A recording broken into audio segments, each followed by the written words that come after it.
You're checking out for the latestonline.com. I'm on the phone today with probably one of the most recognizable voices in R&B music, Miss Deborah Cox. How's it going, Deborah? Hello. Going good. How are you? Everything is going pretty good over here. Good. Before we start the interview, I believe that congratulations is in order. I heard you just gave birth to a little girl. Yes. I had her last week.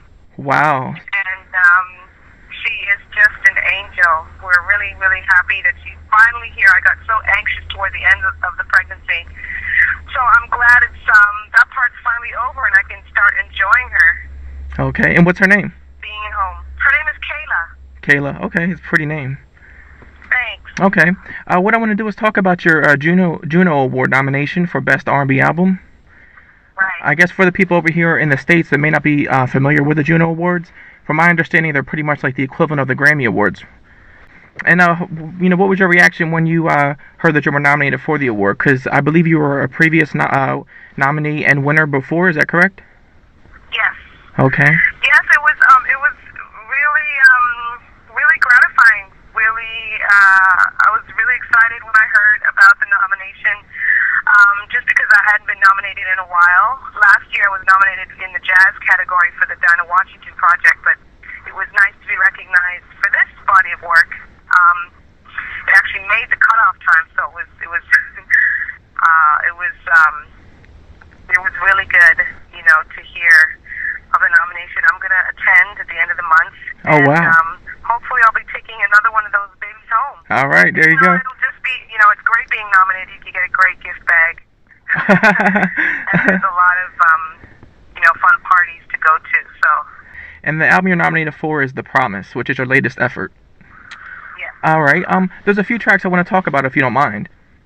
Sure. Okay. The one track that I think is one of the most, I guess one of the standout tracks is Love Is Not Made in Words.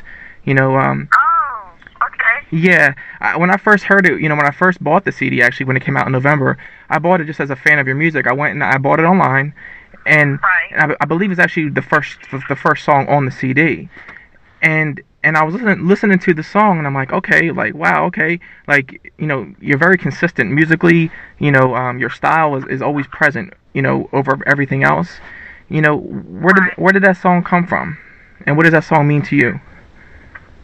Well, that song is really special. That song came about melodically before it came lyrically.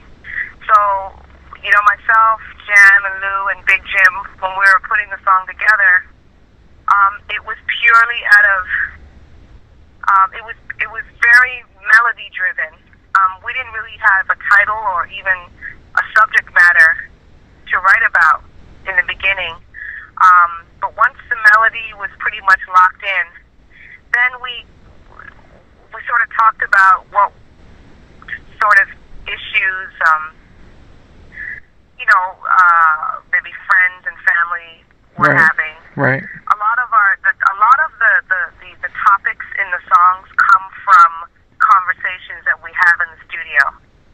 So I can't remember specifically what we were talking about, but we were just talking about, with the women who are, in positions where they're constantly giving, but they're not getting anything back from their partner because, their partner is constantly, talking a good game, but not really doing it, acting a good game. Right. So Love Is Not Made in Words is basically talking about just that, the fact that love is an action. It's not enough to just say you love me. It means more if you actually do something about it or show me in a way that, I can be a believer of that. So right.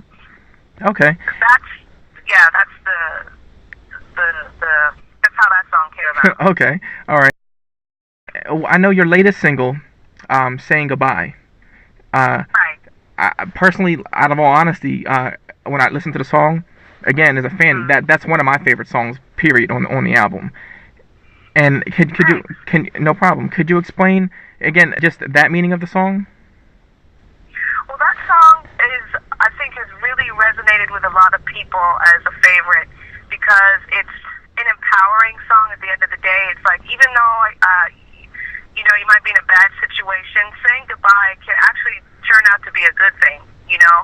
When you say goodbye, when you forgive, when you just sort of let go and let God, if you will, you can come out a better person because of that experience. Right. And I think that song really, really resonated with people because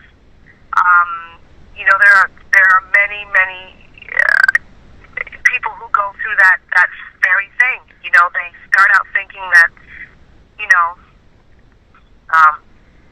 a breakup is going to be devastating, but then once they really kind of pull through and they think about what the situation, what it was really like, then they realize that, hey, I came out of this okay. I'm a better person because of it, and it's okay.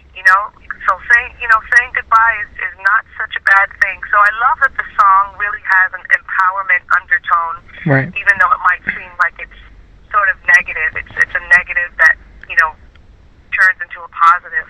Okay. All right. And from my understanding, you I guess you have an independent label. That's Deco Entertainment. Is that correct? Yes.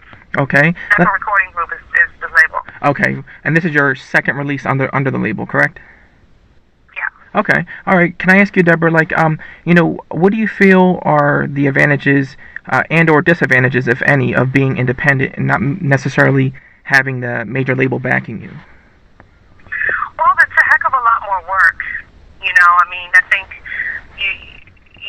with the majors, you have the strong arm of the distribution part. Your records are more readily available, and there's far more exposure that you can get from being with a major distributor. In this case, we decided to have Image distribute the album. But with the times that we're in, it's been challenging because there's a lot of retailers that are closing, right, that are not around anymore. Your Tower Records, Circuit City, there's just all these outlets are shutting down. So we've had to try and really navigate our way around, all the stuff that's sort of falling apart. But we've been able to stay afloat. I think that regardless if I was doing the same amount of work, as an artist, I'd still hit the same radio stations. Right. It's pretty much the same work efforts. It's just that we just don't have the the staff like the other, like the major labels. Right. Right. To the manpower, I guess is what I'm trying to say. Right. For each department. And that part, takes a lot of getting used to because there's a lot of administrative stuff that has to be, taken care of.